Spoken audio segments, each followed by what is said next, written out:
Welcome back to the Middle East Forum in the Morning. Today is Wednesday, August 8th. My next guest is someone that I had the privilege of getting to know, sitting in Philadelphia outside of the public broadcasting headquarters, a few hours after our organization had a dinner with several NATO parliamentarians, and the day before we ended up receiving the anger of the president of Turkey, Recep Tayyip Erdogan. But that's a story for another time. Dr. Zuhdi Jasser is founder and president of the American Islamic Forum for Democracy, an organization that advocates for the preservation of the founding principles of the U.S. Constitution, liberty and freedom, through the separation of mosque and state. Dr. Jasser previously served as commissioner and vice chair to the United States Commission on International Religious Freedom and regularly briefs members of the House and Senate on the threat of political Islam. Most recently, he testified in front of the House Oversight and Government Reform Subcommittee on national security on the global threat of the Muslim Brotherhood, and more, I think appropriately, the threat that it poses here in the United States. Good morning, Zuhdi. Good morning. It's great to be with you. Congratulations on the new program. Thank you very much, and thanks for joining us today. We wanted you to be one of the first guests. We've had a great, I think, decade-long relationship, maybe 15 years now, with you and your organization, and it's really a pleasure to have you as one of our first guests. So, We know more about your organization, we know more about this issue, but before we get into the issue we're going to talk about, you started out your career in the medical field as an internist and cardiologist. What led you to go from being a doctor to start getting involved with grassroots activism and forming AIFD in 2003? Well, after I left the Navy, I came to Phoenix to join my father in practice, and then 9/11 happened, and realized that almost every voice that was speaking on behalf of our community were offshoots of this Muslim Brotherhood legacy groups in the West, and also offshoots of what I call petro-Islam. And I realized, no different than our founding fathers, be it Benjamin Rush, who was a physician that was one of the founding fathers, be it Maimonides, that was a scholar in Judaism but was also a physician. I think in history there are many scholars that may not necessarily be theologians, but yet take significant leadership roles in faith traditions and reform. And especially now when you look at where Islam is in its history, theocrats are positioned to solidify their power as a result of the vacuums being created as dictatorships change, or these vacuums can create opportunities, and it's an opportunity for us that live in freedom here in America. You know, my parents escaped Syria and the dictatorship of Hafez and then Bashar Assad. And I'll tell you, as much as the changes will have to be centered in the Middle East and Muslim-majority countries, we have a laboratory to do things here that we just can't do. Organizations like our American Islamic Forum would not last but a few months in Egypt or in Syria or in Iraq. And ultimately, I think we have a responsibility as Americans to lead reform globally here in America. What do you see as the biggest threat to the American Muslim community, and how do you see a way to combat radicalization that may be going on within it or by other forces overseas that are trying to influence it? I think there are two major threats. One is the solidification of dictatorships and especially Islamist theologians, be it the Khomeinis on the Shia side or the Muslim Brotherhood and Salafi jihadists of the Wahhabis on the Sunni side. The other threat is complacency, the silent majority, almost like the Germans that tolerated Nazism and then complained to be victims. I think the majority of Muslims that are here in America are here to escape the Islamism, but yet we face a threat of complacency, silence, fear, and I think that's been my biggest challenge. As you know, we've been working together for almost 15 years, and yet what I thought would have been progress we would have made in 15 years, as much as I'm proud of a lot of the accomplishments we've made, the complacency of living in a country where Islamists know they would never take over, but yet my colleagues see the problem and yet they're doing nothing. And I think that's one of the primary threats I see to our community. Do you feel like with the Trump presidency and the ascendancy of his after his election to the White House that the issues that you've been fighting for the last decade and a half have received more public attention? They've certainly, I think, there's been a time now that the Islamists have had much less influence and they're not guiding the agenda, definitely, of the White House or elsewhere.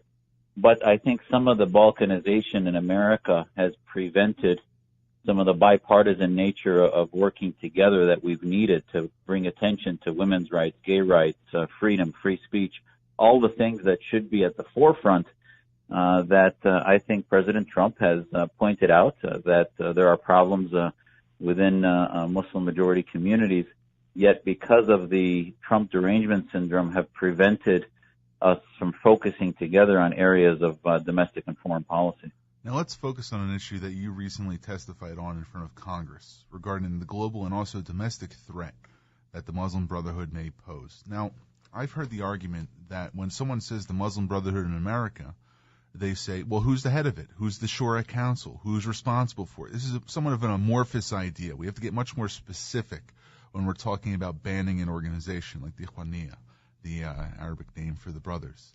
But what do you see as the U.S.'s biggest challenge in designating this group as a terror organization, or maybe its different appendages? And why do you think it's been so difficult for either Congress or this administration to do so?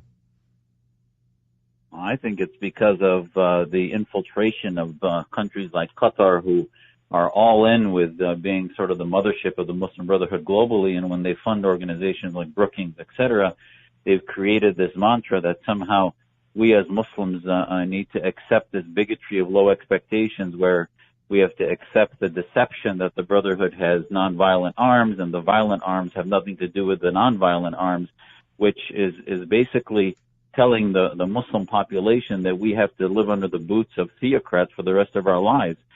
When in fact, I think the way to look at it is, you begin by declaring them a foreign terrorist organization with their mothership in Egypt, and then organizations that are also Brotherhood, be it in Yemen, in Syria, in Libya, in Iraq, and elsewhere, also become FTOs.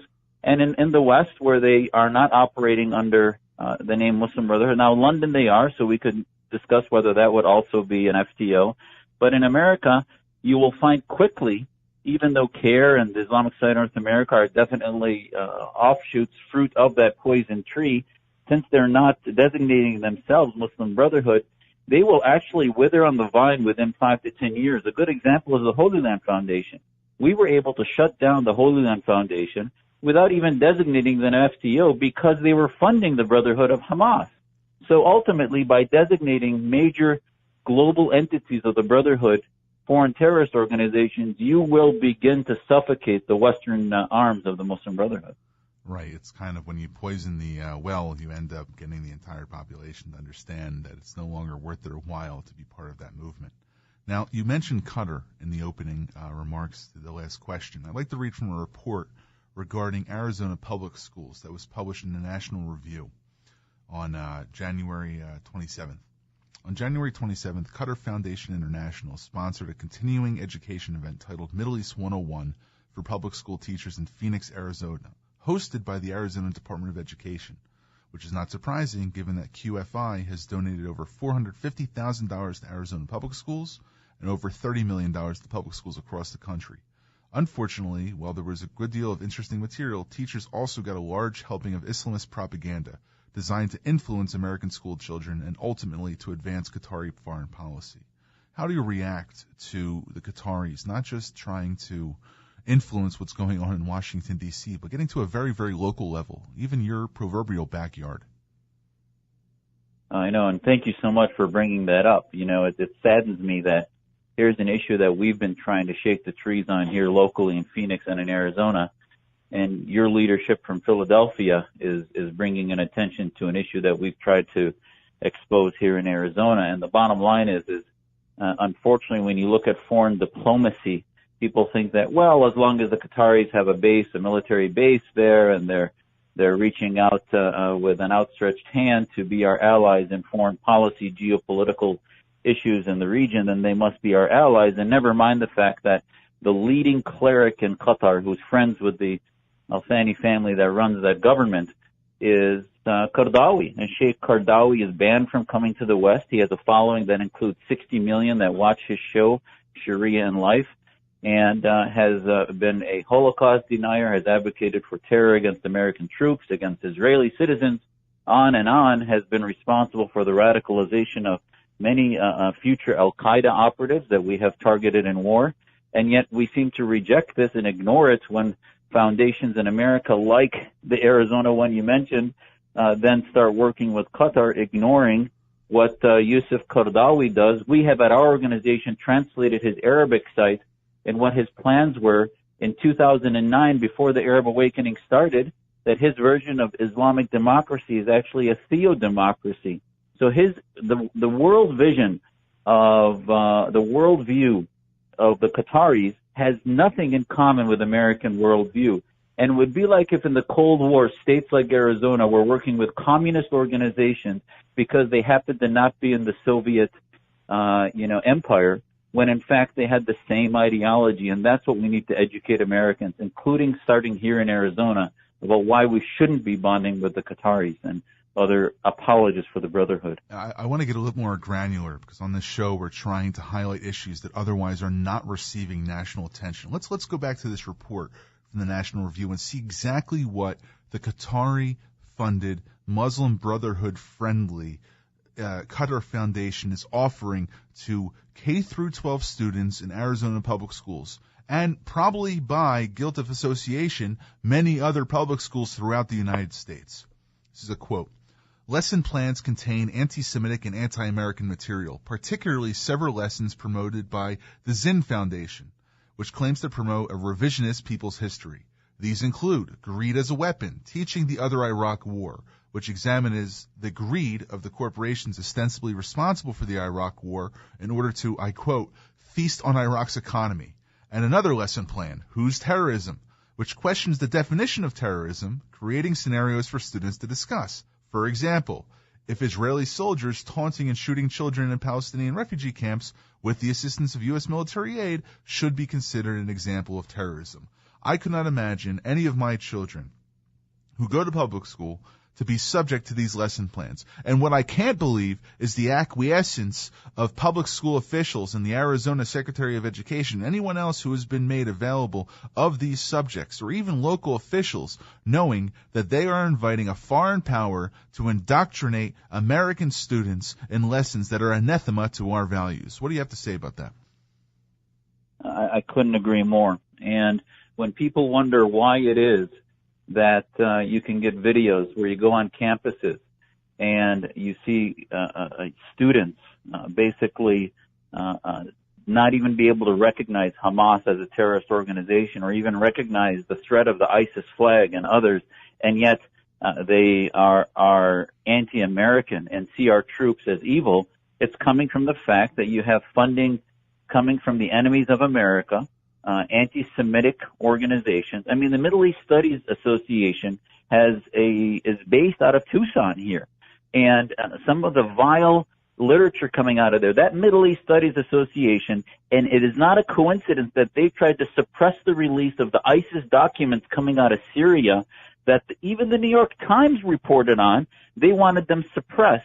So all of this runs together. When you have funding, it's not just one piece of education, the material coming out of it. When I was on the U.S. Commission and we were trying to expose the radicalization of textbooks that were written by the Saudis would say, oh, we'll white out this, we'll remove this paragraph or not. It's like taking Mein Kampf and saying that you could white out parts of it and no longer make it a Nazi ideology. This is ideology coming from Qatar. Yeah. I couldn't agree more. And on this program, we're going to focus especially close on what's going on in Arizona, and we hope to have you back maybe in a few weeks to give us an update.